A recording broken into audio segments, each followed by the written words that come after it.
lo que es el tema general de la caracterización clínica de la discapacidad.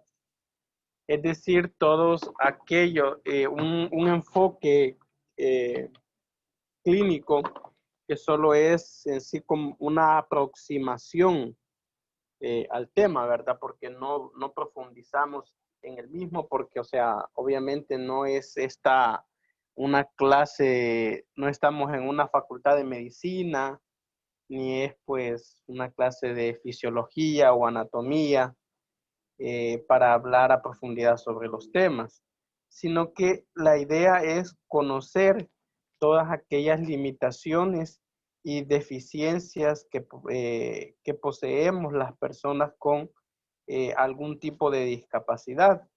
Y habíamos estado hablando sobre la discapacidad intelectual eh, y desde ella pues hablábamos las causas, los tipos y y un ejemplo, se daba un ejemplo, ¿verdad? El ejemplo era el síndrome de Down, que habíamos mencionado también que se conoce como la trisomía 21. Eh, También pues iniciamos a ver lo que es la discapacidad física, identificando sus causas, sus tipos, la clasificación de la discapacidad física. También habíamos hablado sobre algunas características que poseen todas aquellas personas que tenemos algún tipo de discapacidad física. Y finalizando con esta parte de la discapacidad física, quiero hablarles de manera sucinta del síndrome de Arnold-Chiari. Eh, y les quiero hablar específicamente de este tema porque es la condición con la cual yo nací, el síndrome de Arnold-Chiari tipo 2. Se preguntarán por qué tipo 2, ¿verdad? Y la cuestión es porque hay 4 tipos, del 1 al 4, siendo los subtipos más graves, el tipo 3 y 4, donde las esperanzas de vida pues de las personas, de los niños, de los bebés recién nacidos, son abajo del 40% las esperanzas de vida. Y lo primero de que el síndrome de Arnold-Chiari es una condición de origen genético. Tiene la causa genética tiene una prevalencia del 60-70% en todos los casos. Es decir, ya en clases anteriores habíamos hablado de que para que nazca una persona con algún tipo de discapacidad de origen congénito, se necesita que la madre y el padre sean portadores de un cromosoma o un gen defectuoso. Y este caso también aplica para el síndrome de Arnold-Chiari. Entonces, esa es como la principal causa de este síndrome. Es una condición, haciendo un paréntesis, un síndrome es un conjunto de signos y síntomas de una condición médica que tiene un carácter desconocido. O sea, en sí se sabe poco de la condición médica, pero no se sabe como al 100% las causas que lo provocan. Entonces, una de las manifestaciones clínicas de este síndrome de Arnold-Chiari, la primera es la hidrocefalia. Y la hidrocefalia no es más que nosotros en nuestro cerebro está en un medio acuoso, está flotando en un líquido que se llama cefalorraquídeo. La función de ese líquido pues es mantener nutrido nuestro cerebro, proporcionar oxígeno, entre otras funciones. Y cuando hay hidrocefalia, este líquido pues no tiene una salida. Este líquido al finalizar su función se excreta a través de la orina.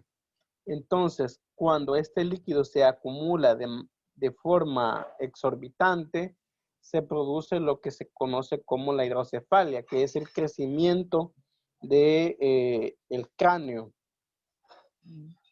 Y también otra de las, ya aquí estamos hablando ya en el campo de las malformaciones, que es la escoliosis lumbar. Esta no es más que una malformación de la curvatura de la columna vertebral y es lo que podemos observar en la lámina, en la foto de este niño con camisa de rayas rojas.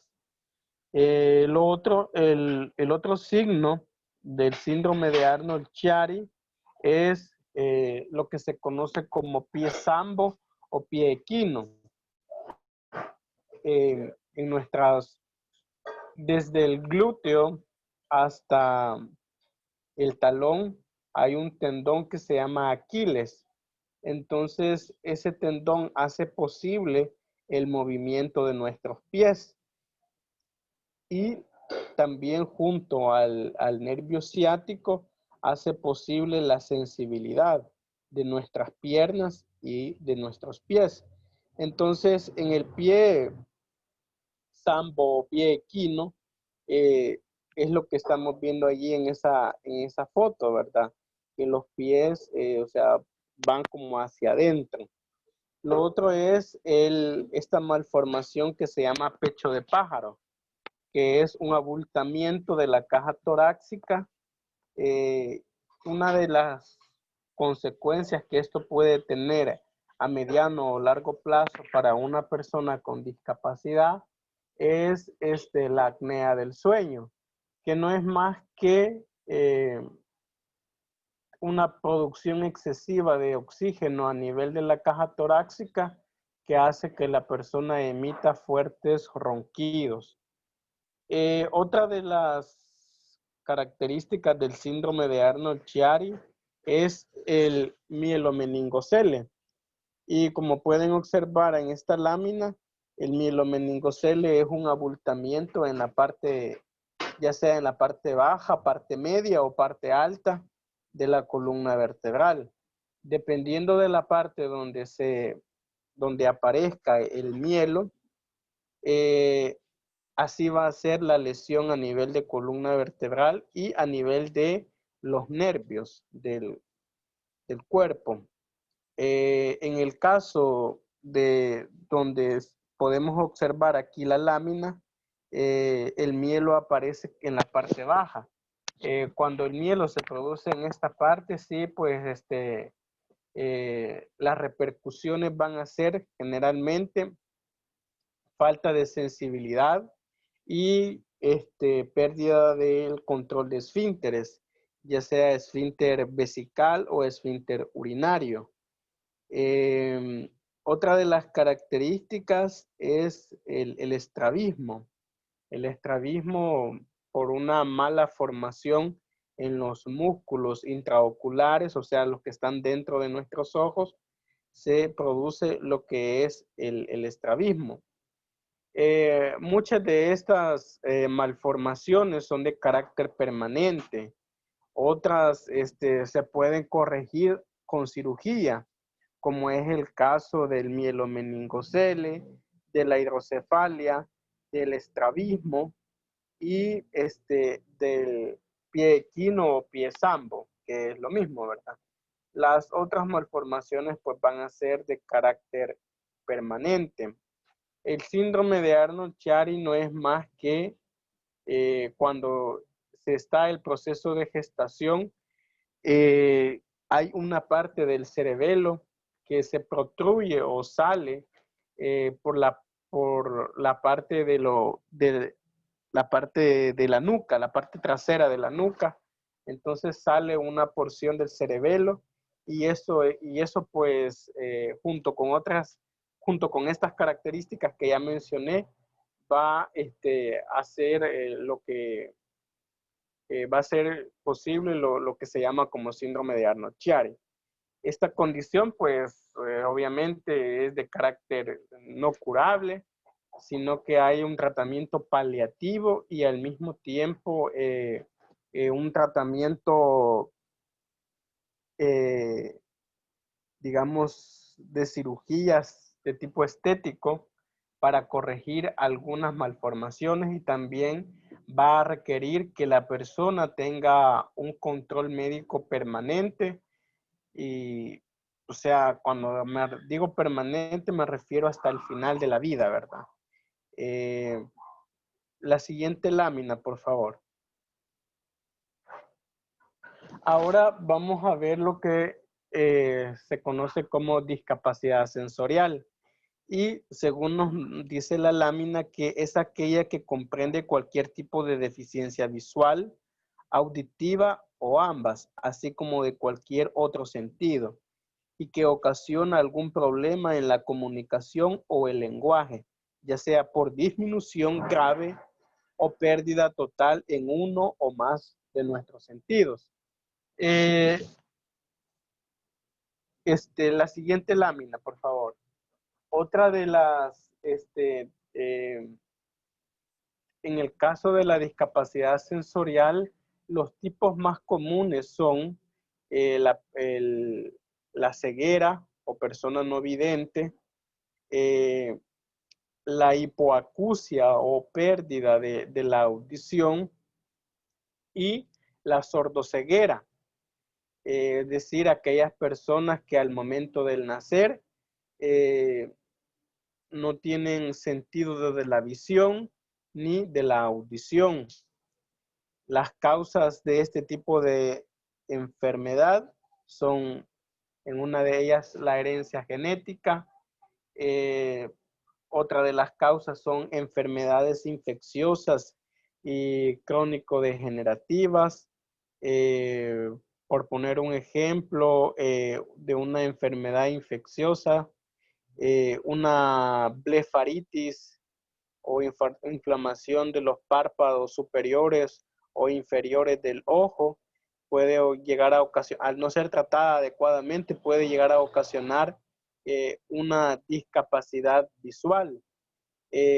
Un glaucoma puede llegar a ocasionar una discapacidad visual. Glaucoma ocasionado por diabetes generalmente.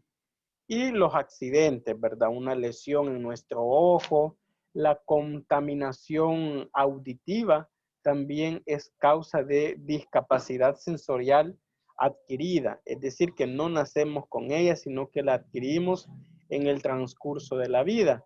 Y una forma de contaminación auditiva podría ser la exposición prolongada a ruidos constantes este, en nuestro oído. Pueden lesionar la membrana timpánica y eso pues nos puede llevar a una pérdida parcial o total de la audición. La siguiente lámina.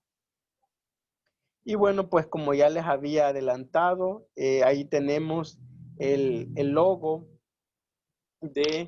con el que se identifica la discapacidad visual, el logo con el que se identifica la discapacidad auditiva y el logo con el que se identifica la sordoceguera. La siguiente lámina, por favor. Y aquí pues tenemos dos ejemplos de discapacidad sensorial congénita. Uno de ellos es el glaucoma congénito, que son aquellas personas que al momento de nacer traen lo que se conoce en términos médicos como una hipertensión intraocular. Es decir, que nuestros ojos al interior poseen un líquido en el cual están suspendidas unas células que se llaman bastones y conos. cada una de ellas nos ayuda a percibir la luz, los colores y todas estas cuestiones relacionadas con la vista. Entonces, cuando un niño nace con glaucoma congénito, hay un excesivo aumento de este líquido y este líquido, cuando se ha producido de forma excesiva, va a causar este deterioro de, de algunas estructuras del ojo, como lo son daños en el cristalino, daños en el iris, en la córnea, entre otros. Y tenemos aquí pues un tipo de ejemplo de atresia del conducto auditivo externo. Esto quiere decir que durante el proceso de gestación a la persona no se le forma lo que es la oreja, que es parte del conducto auditivo externo, y tampoco se le forma el canal auditivo, es decir, aquella partecita donde pues a veces por curiosidad o por nervios o por algún objeto extraño que se introduzca en nuestro oído, pues metemos el dedo por allí, ¿verdad? Y ese es el conducto auditivo externo, que llega hasta la profundidad que tiene es hasta el oído medio. Y esto pues va a ocasionar la pérdida total del sentido de la audición. Hay algunos casos, por ejemplo, en el que siempre hablando de la discapacidad sensorial, hay casos en los cuales hay pérdida del sentido del gusto y del olfato.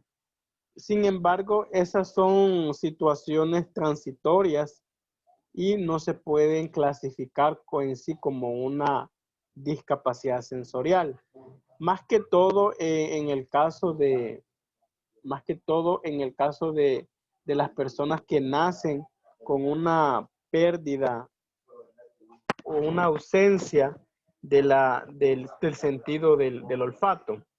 En el caso cuando hay una pérdida del sentido del tacto, es lo que comúnmente se llama parestesias.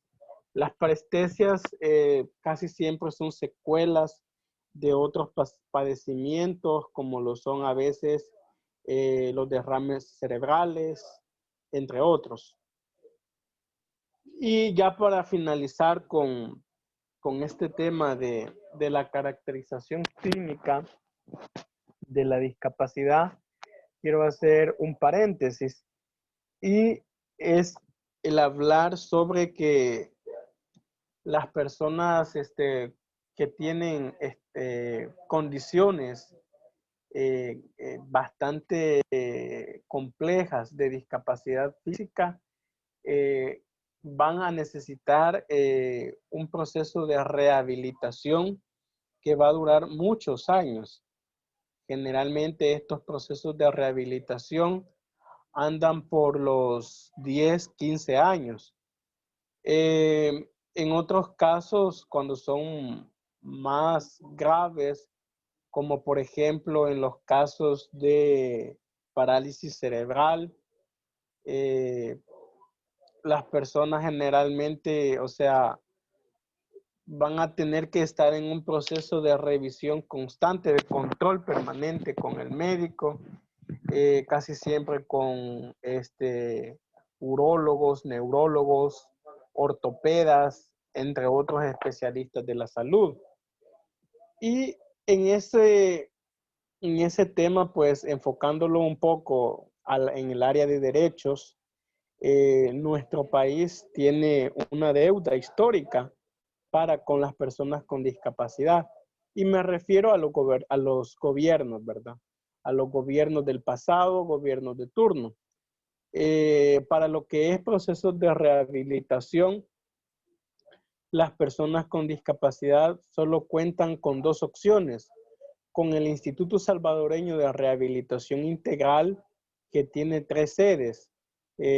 Una de ellas es en la colonia Costa Rica, en el municipio de San Salvador, departamento de San Salvador. otra es en el departamento de Sonsonate y la otra es en el departamento de San Miguel. Específicamente, creo que está este sucursal del IRRI, creo que está allí por el Hospital San Juan de Dios, en San Miguel. Digo que es algo alarmante que solo hayan 3 centros de rehabilitación a nivel nacional, porque por ley debería de existir uno en cada municipio. Pero, o sea, en nuestro país, los gobernantes se han preocupado muy poco o casi nada sobre por la salud de las personas con discapacidad, y esto pues ha llevado a que la inversión en el tema de salud para las personas con discapacidad sea muy escasa. Eh, Otra de las alternativas que tienen las personas con discapacidad en materia de rehabilitación es Funter, pero Funter es de carácter privado, y al mismo tiempo históricamente ha sido conocido como un negocio. O sea, el victimizar a las personas con discapacidad y al mismo tiempo hacer un negocio redondo. Voy a explicar algo relacionado con Funter y esto que es muy conocido de la Teletón. Es muy conocido por todos que en esta actividad de la Teletón, las empresas van a donar cantidades considerables de dinero para este proyecto. Pero al final de cuentas, las empresas presentan al Ministerio de Hacienda un comprobante de donación de que han donado a la actividad de Teletón. Entonces viene el gobierno a través de las leyes que los mismos diputados han creado, todo este aparataje. Entonces viene el Estado al presentar los empresarios estos comprobantes de donación, viene el Estado y queda obligado a retribuir a las empresas lo que han donado. En pocas palabras, cuando los empresarios donan a la Teletón, el Estado es el que regala a la Teletón, no es los empresarios, porque los empresarios al presentar los comprobantes de donación de dinero, el Estado queda obligado a retribuirles a los empresarios lo que ellos han donado en la Teletón. Entonces, al final de cuentas, estos empresarios no donan nada, porque al finalizar el ejercicio fiscal de cada año, este dinero vuelve a sus cuentas bancarias. Espero me haya dado a entender con este tema. Por cuestiones de tiempo, vamos a iniciar ya con nuestro tercer tema. La siguiente lámina, por favor, la siguiente. Y en este tema vamos a ver algunos datos sobre la situación internacional y nacional de las personas con discapacidad. Estos datos son proporcionados a nivel mundial. Los datos son proporcionados por el Informe Mundial sobre la Discapacidad, que fue emitido en el año 2011 por la ONU, la Organización de las Naciones Unidas, y por el Banco Mundial. En el año 2011 se hizo el primer informe sobre la situación de las personas con discapacidad a nivel mundial. Y los datos son los siguientes. Se dice en ese informe que alrededor del 10% de la población mundial posee algún tipo de discapacidad. Es decir, somos 6.900 millones de habitantes a nivel mundial. De esos 6.900 millones de habitantes, 650 millones de habitantes poseen algún tipo de discapacidad. Según el PNUD, el 80% de las personas con discapacidad viven en países pobres. La siguiente lámina. Según la UNICEF, el 30% de los jóvenes que viven en la calle tienen algún tipo de discapacidad.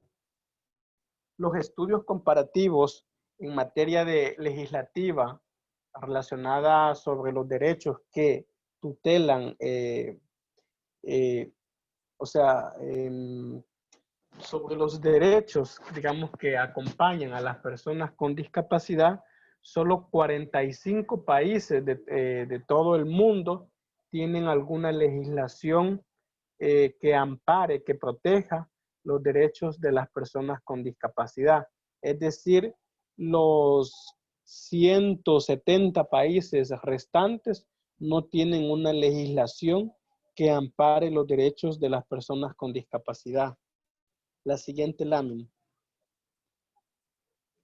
Según la UNESCO, el 90% de los niños con discapacidad no asiste a la escuela.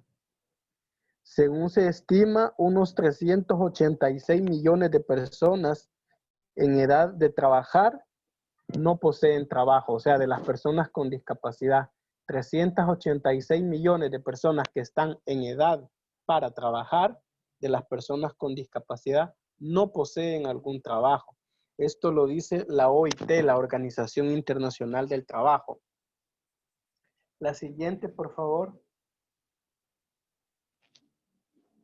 También nos dice este informe de las Naciones Unidas que por cada niño que muere en zona de guerra, 3 resultan heridos y con discapacidad permanente.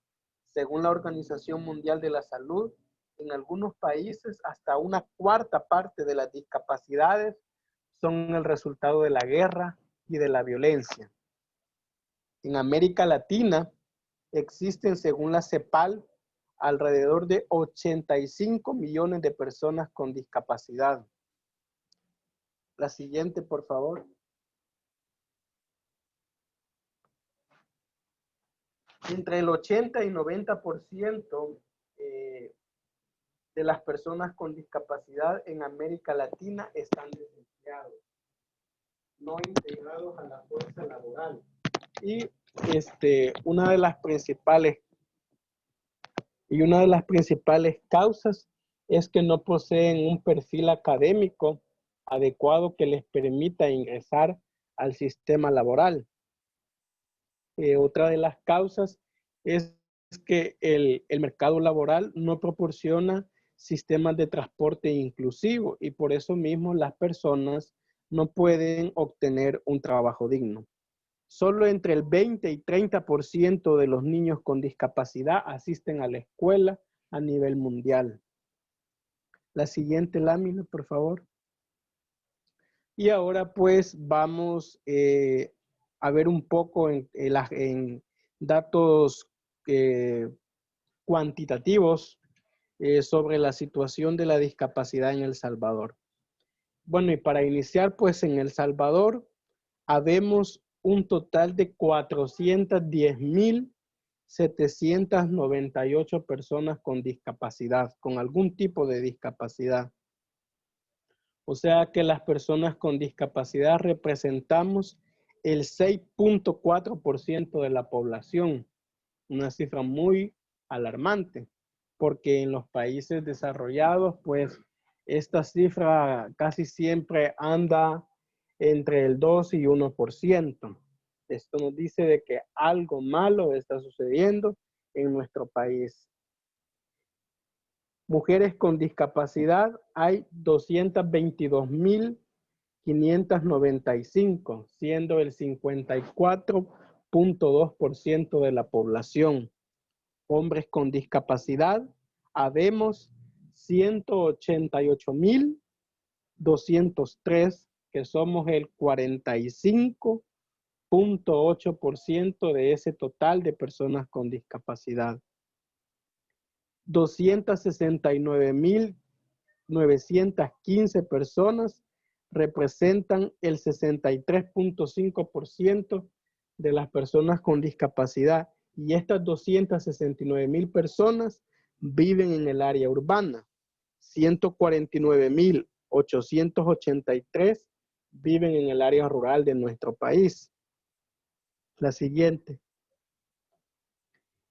El 80% de la población con discapacidad se encuentra en edades de 25 a 64 años y más. Es decir, esto nos indica que los niveles de discapacidad congénita son menores en relación a la discapacidad adquirida. El 34.6% de las personas con discapacidad en nuestro país son analfabetas. Solo de todos los hogares que hay en o familias que hay en nuestro país, en el 20.3% de las familias habita al menos una persona con discapacidad. La siguiente. El 7.9% de la población de 18 años de edad y más tiene algún tipo de discapacidad, representando un equivalente de 343,131 personas. Según Oxfam, en El Salvador existen 119,944 niños y niñas que poseen algún tipo de discapacidad. Y aquí pues tenemos una tabla de indicadores y nos muestran algunos porcentajes. Por ejemplo, esta tabla está basada en datos de personas mayores de 18 años.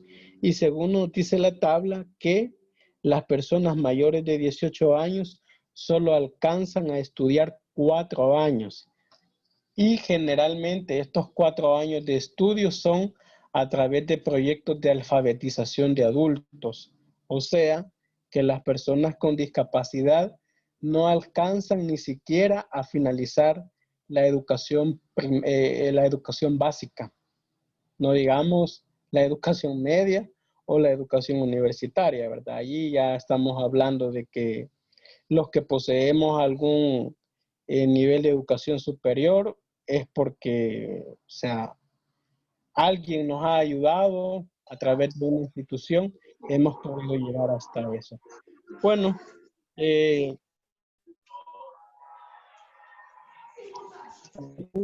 quisiera escuchar comentarios, preguntas o dudas que han surgido sobre el tema. Sé que he corrido mucho, he hablado muy rápido y quizás algo no ha de haber quedado entendido.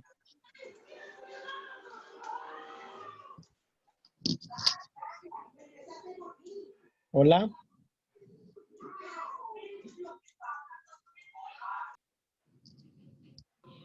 Hola. Hola. Hola. ¿Sí? Hola, José Roberto. Yo tenía una pregunta. Sí, dime. Los síndromes que estuviste mencionando, ¿se pueden catalogar como personas con discapacidad?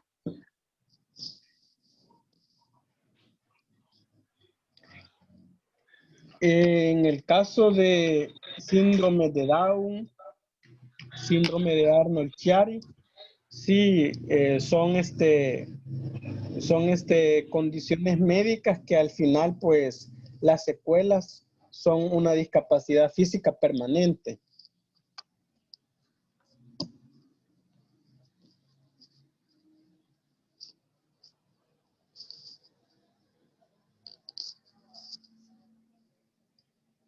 Hola. Hola, gracias. Sí.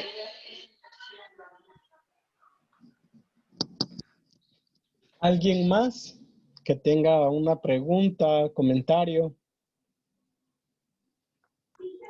Yo tengo una pregunta.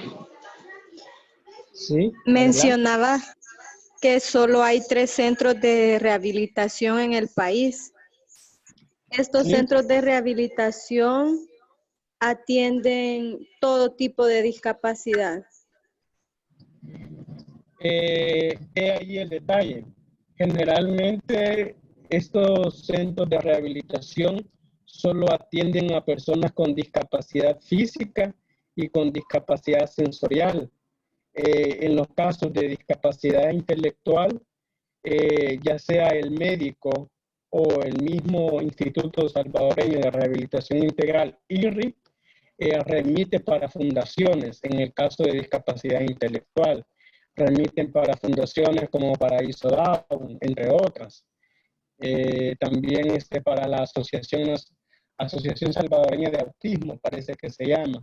Remiten porque nuestro sistema de salud pública no posee una atención completa en materia de salud para todas las discapacidades.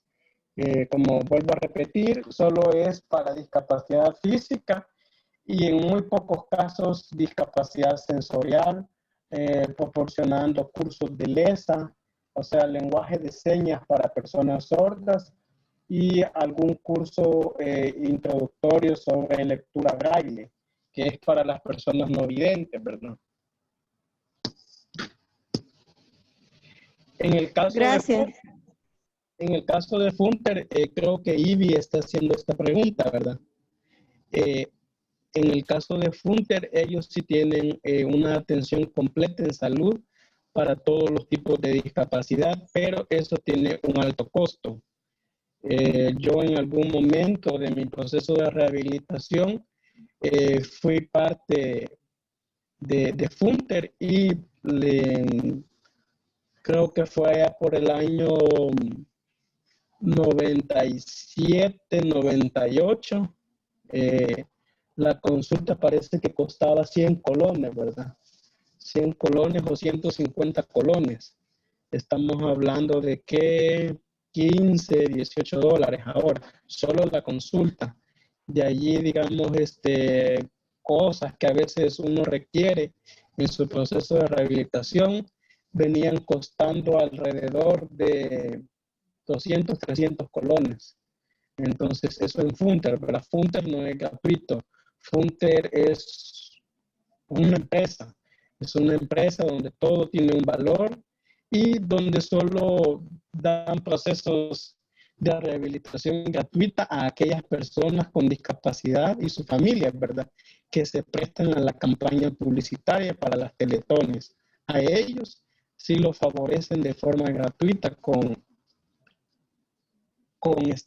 los procesos de rehabilitación, pero para toda la demás población tiene un costo y es un costo muy elevado.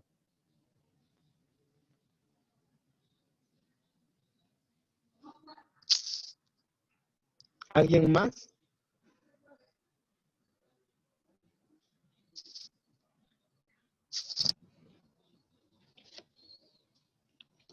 Hola.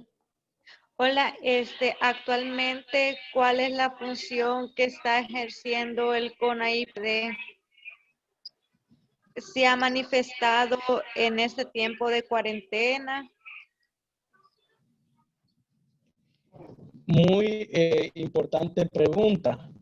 El CONAIPD, lastimosamente, bueno, en primer lugar decir sobre el CONAIPD que es la máxima autoridad a nivel gubernamental que tiene por misión y visión tutelar, defender y promover los derechos de las personas con discapacidad. Pero uno de, digamos, de los dilemas que hacen de que esto no sea del todo posible es que la institución es muy política. Es decir, la institución actúa a favor de las personas con discapacidad según sea la coyuntura política. Por decir un ejemplo, el CONAIPD, si no me equivoco, fue creado en el 2004 o 2006, por ahí así. En ese tiempo pues, fue creado por mandato del presidente Elías Antonio Saca. En el año 2006 surge la Convención Internacional sobre Derechos de las Personas con Discapacidad, que es algo que ya vamos a comenzar a ver. El presidente Elías Antonio Saca junto al CONAIPD envía en esa ocasión a personas con discapacidad, pero que son, que provienen de estratos socioeconómicos altos. Por decirlo de forma clara, envía al ahora diputado David Reyes, en aquella ocasión no era diputado, ¿verdad? Pero lo envía a él y envía a otras personas con algún tipo de discapacidad, pero que no son o sea, no vienen de los amplios sectores de pobreza, sino que vienen de familias acomodadas. Entonces, con esto quiero decir que el CONAIPD siempre actúa con una visión ideologizada. Lo que siempre va a buscar es hacer quedar bien al gobierno de turno. Entonces, y esto impide pues que el CONAIPD no tenga un papel protagónico muy creíble en materia de defensa de derechos humanos para las personas con discapacidad. Ahora pues está siendo controlado por personas del actual gobierno, ¿verdad? Y y muy poco pues han puesto a su disposición un call center para denunciar algún tipo de abuso contra derechos humanos que se sufra durante esta situación de pandemia y cuarentena, pero, o sea, no ha habido mayores proyectos que vayan encaminados a promover, tutelar y los derechos humanos para las personas con discapacidad. Lamentablemente, pues eso es así. El CONAIPD como institución gubernamental, eso le ha llevado pues a no tener credibilidad ante las organizaciones de personas con discapacidad. No sé si estoy respondiendo a tu pregunta, Michelle. No, José, está bien, gracias.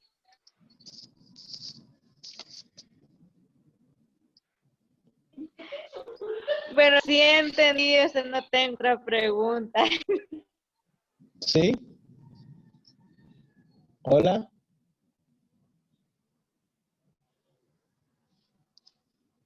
Hola. ¿Alguien más tiene una pregunta?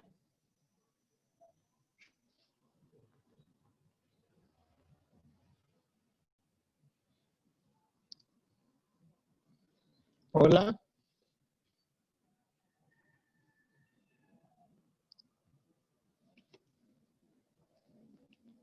Hola.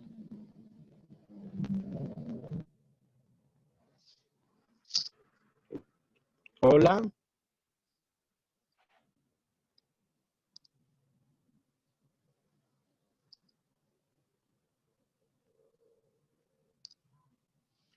Hola, ¿alguien más tiene alguna pregunta, comentario?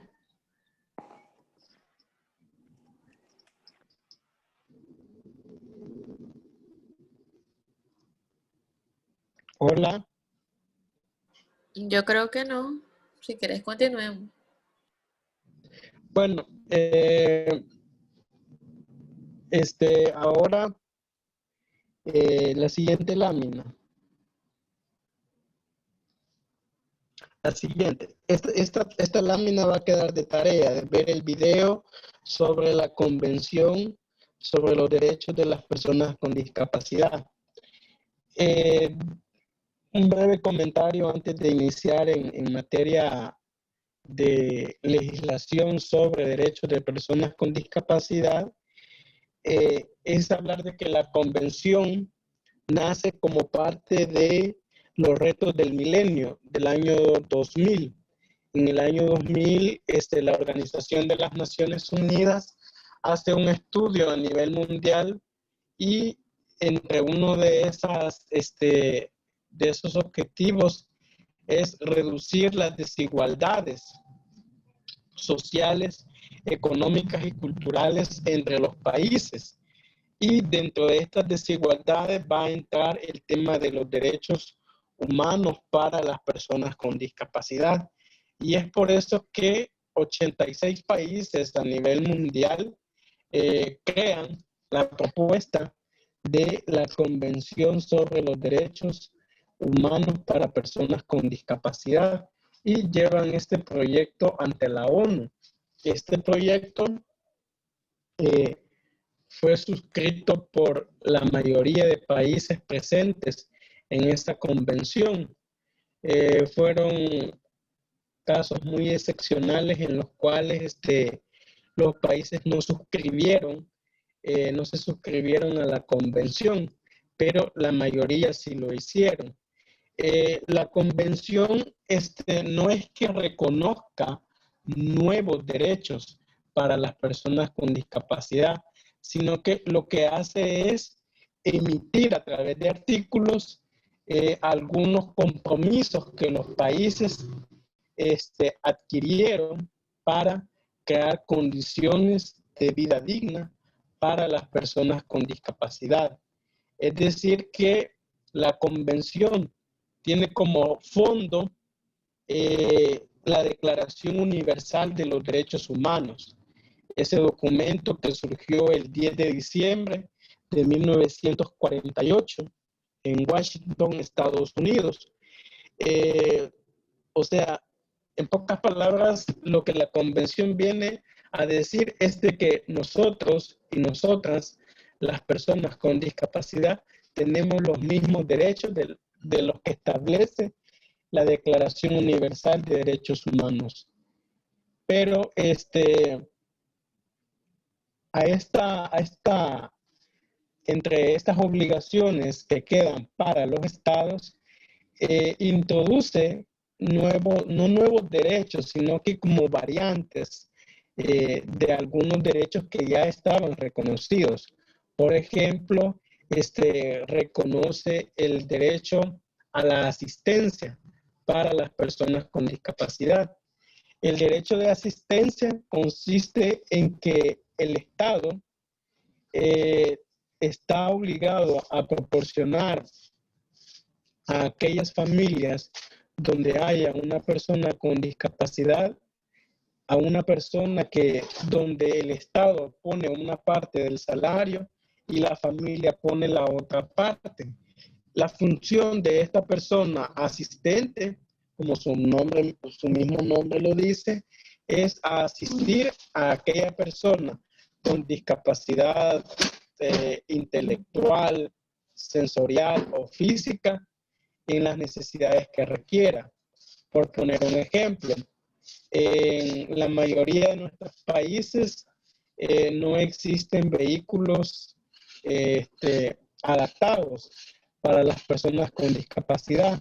Las sillas de ruedas pues tienen también y otros dispositivos de movilidad ya tienen como un patrón de cómo están construidos. Entonces esto implica una dificultad para las personas con discapacidad. Por ejemplo, el no poder ir a realizar las compras de supermercado.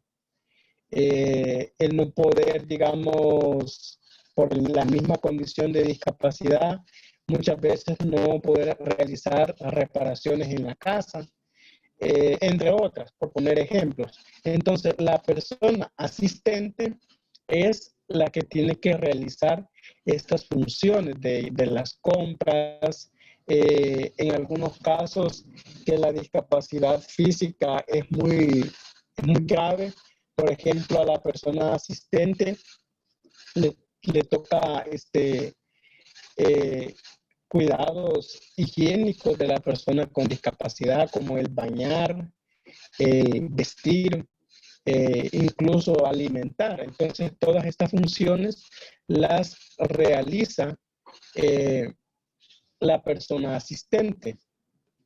También otra de las modalidades, siempre en materia de derechos, que introduce la convención es el derecho al diseño universal y la accesibilidad universal.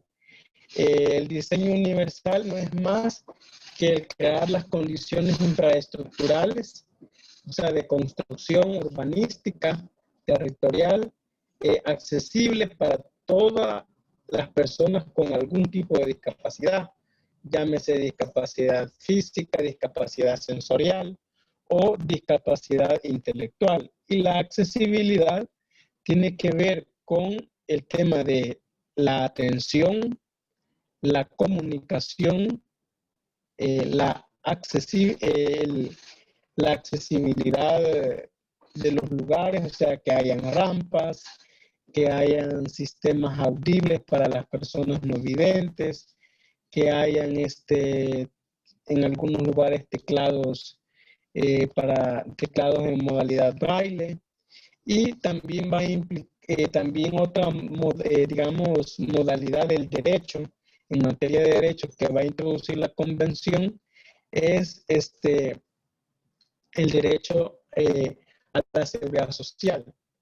Es decir, que si una persona con discapacidad en cualquiera de sus formas no tiene un empleo o no tiene las condiciones mínimas para acceder a derechos como la educación, la salud, el empleo, entre otros, el Estado proporciona los medios para que la persona con discapacidad pueda hacer uso de estos derechos. Por ejemplo, el Estado está obligado, bajo la convención, a proporcionar un sistema de transporte público accesible. También el Estado está obligado, pues, a que las escuelas tengan las condiciones mínimas para el desplazamiento de las personas con algún tipo de discapacidad. El Estado también está obligado a proporcionar una pensión básica universal para las personas con discapacidad que estén en situación de desempleo. Esas son como, digamos, algunas modalidades del derecho que establece la convención. Y como digo, estos no son nuevos derechos, sino que son compromisos que los países asumieron. En el caso de El Salvador, nuestro país, como ya mencioné, tuvo su representación de personas con discapacidad en la convención, pero El Salvador, como es costumbre, y como decimos en buen salvadoreño, se hizo del ojo pacho por 4 años y no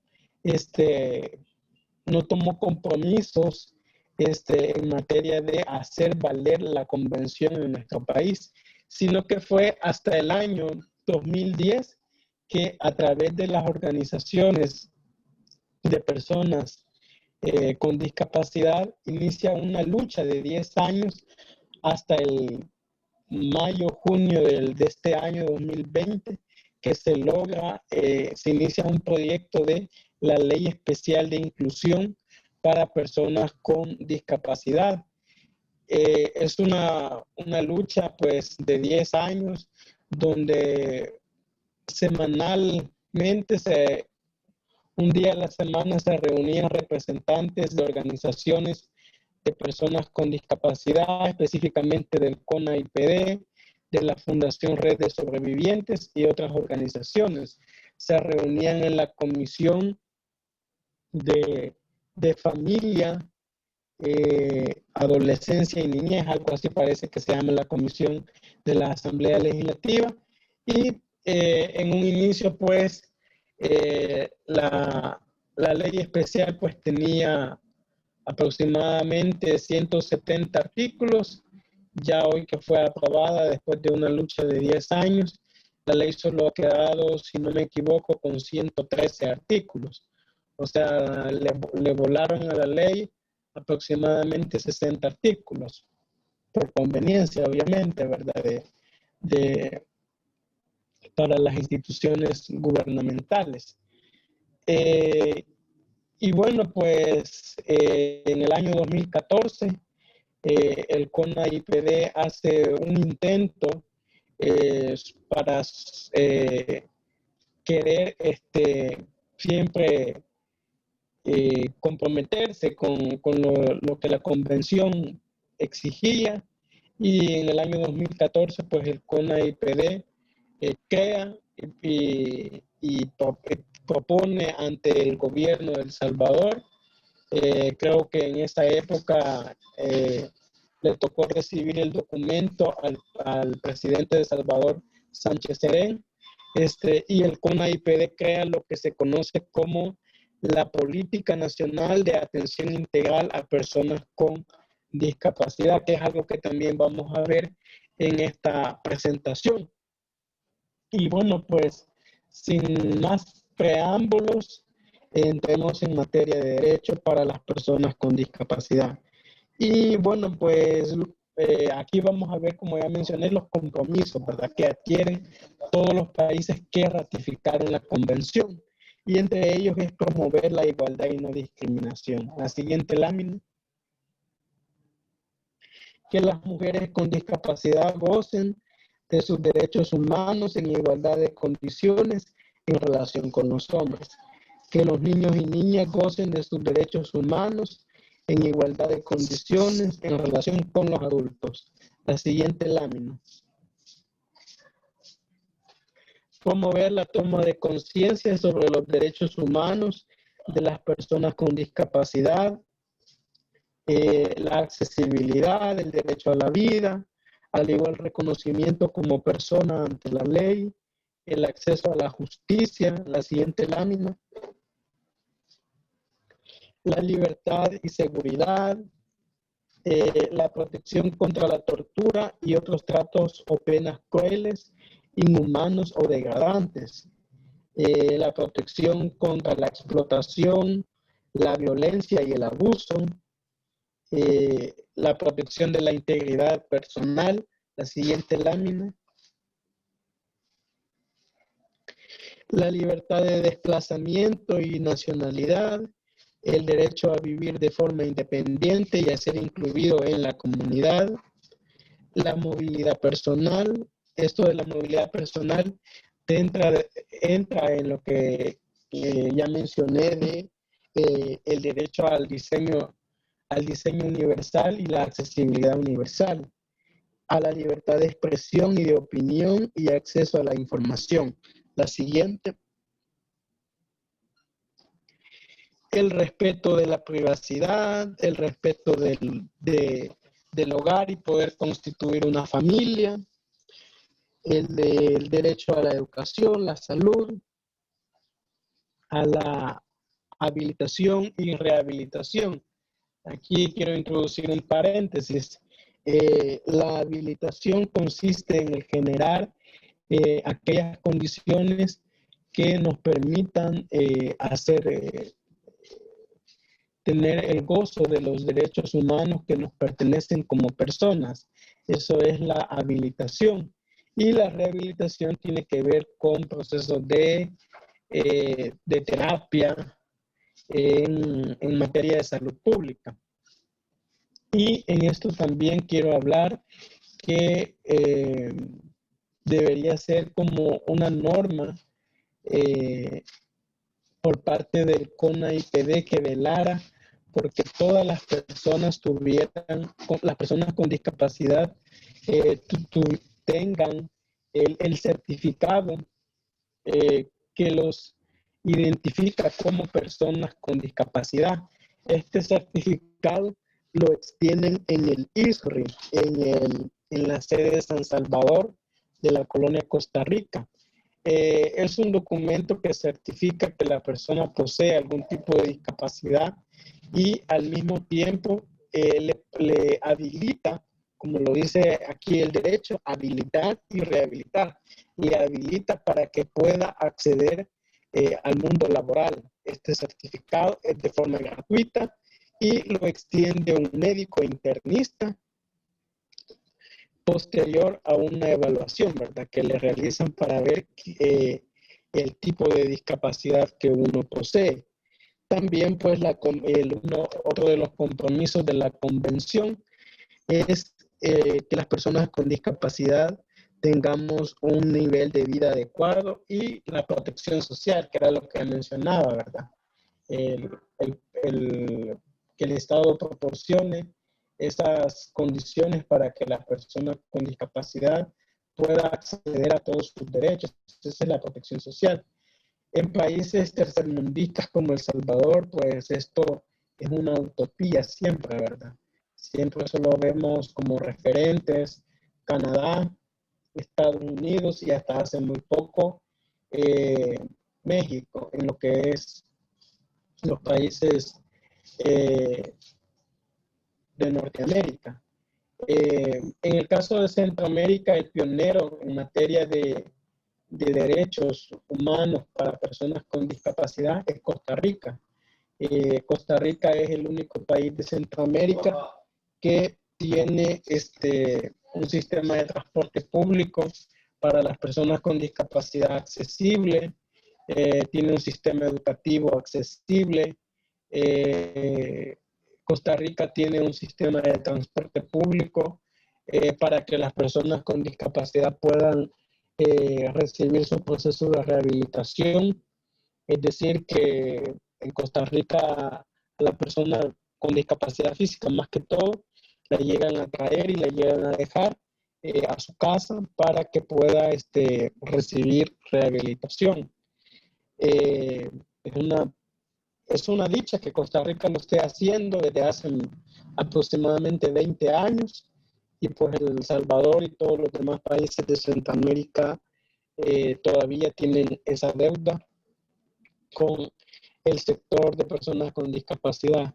Máxima ahora en situaciones como las actuales, ¿verdad? Que tenemos un sistema de endeudamiento, de deuda externa garrafal. El pensar en estas condiciones de mejoramiento sigue siendo una utopía, porque según escuchaba, esto es como un paréntesis, escuchaba anoche a un economista del ICEFI, que la deuda que ha contraído nuestro gobierno en esta situación de la pandemia y cuarentena se va a pagar en 32 años. 32 años vamos a pagar los $300 que nos dieron, la canasta solidaria, entre otras deudas que adquirió el gobierno, ¿verdad? Así que al hablar de todas estas cosas que suceden en los países del primer mundo, es un sueño todavía en El Salvador. La siguiente lámina. La participación pues, en la vida política y pública, aquí tenemos un referente, entre comillas, el diputado David Reyes. La participación en la vida cultural, las actividades recreativas, el esparcimiento y el deporte. También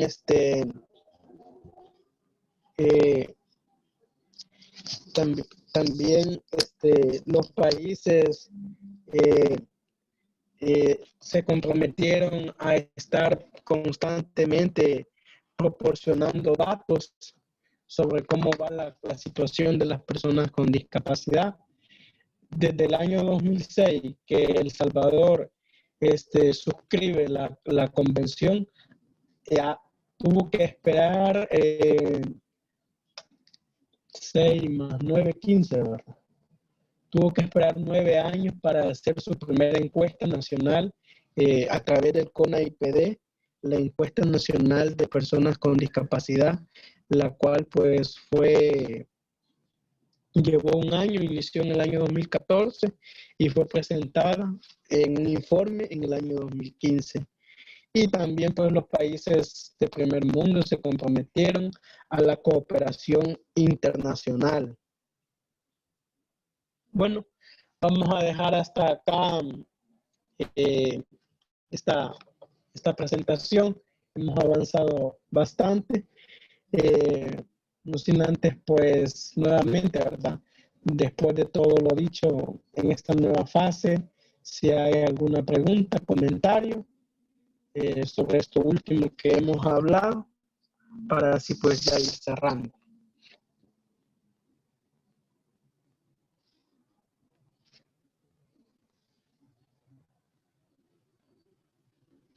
Hola.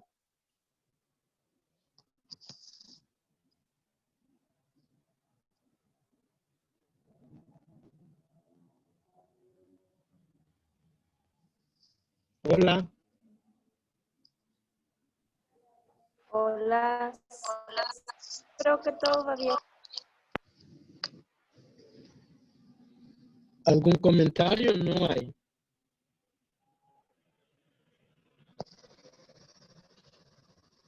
Hola.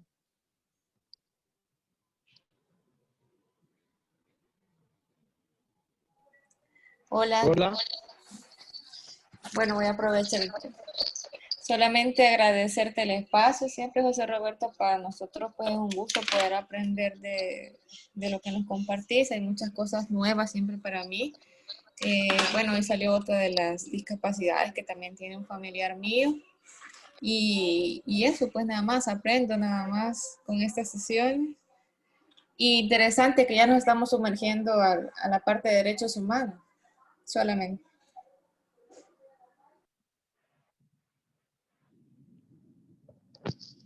Bueno, si alguien más pues tiene alguna pregunta, algún comentario, lo puede hacer en estos minutos que nos quedan.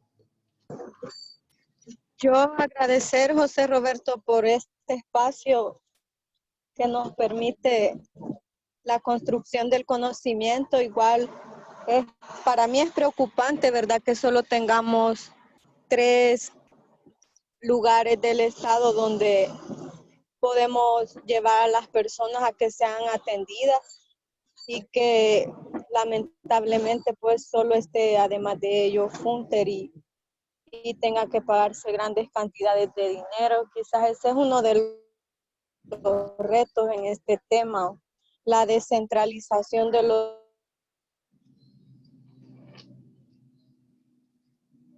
servicios, porque igual hay muchas pertenemos.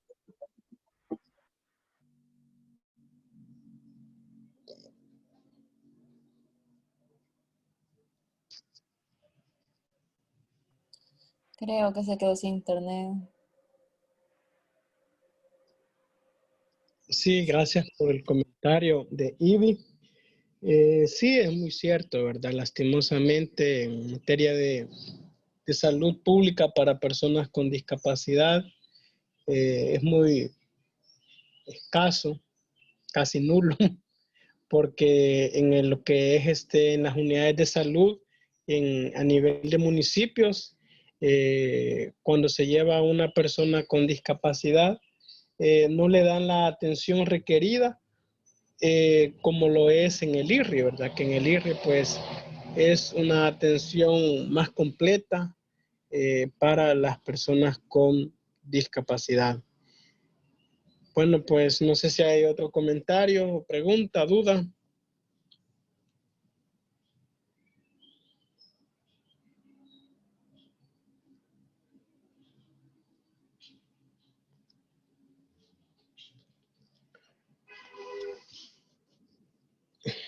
Creo que no.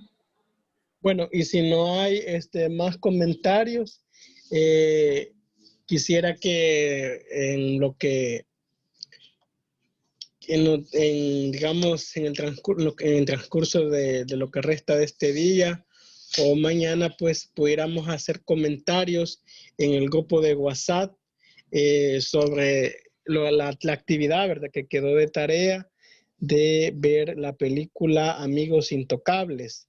Y y también comentar un poco ahí en el grupo el video sobre los mitos que existen para las personas con discapacidad. Para esta nueva sesión, pues queda como actividad ver el video que está ahí en la presentación. Ese video dura 4 minutos. Es un resumen sobre la Convención Internacional sobre Derechos de Personas con Discapacidad. Y al mismo tiempo, hoy o mañana subo al grupo el documento de la convención y voy a distribuir ahí algunos artículos para que los lean por personas.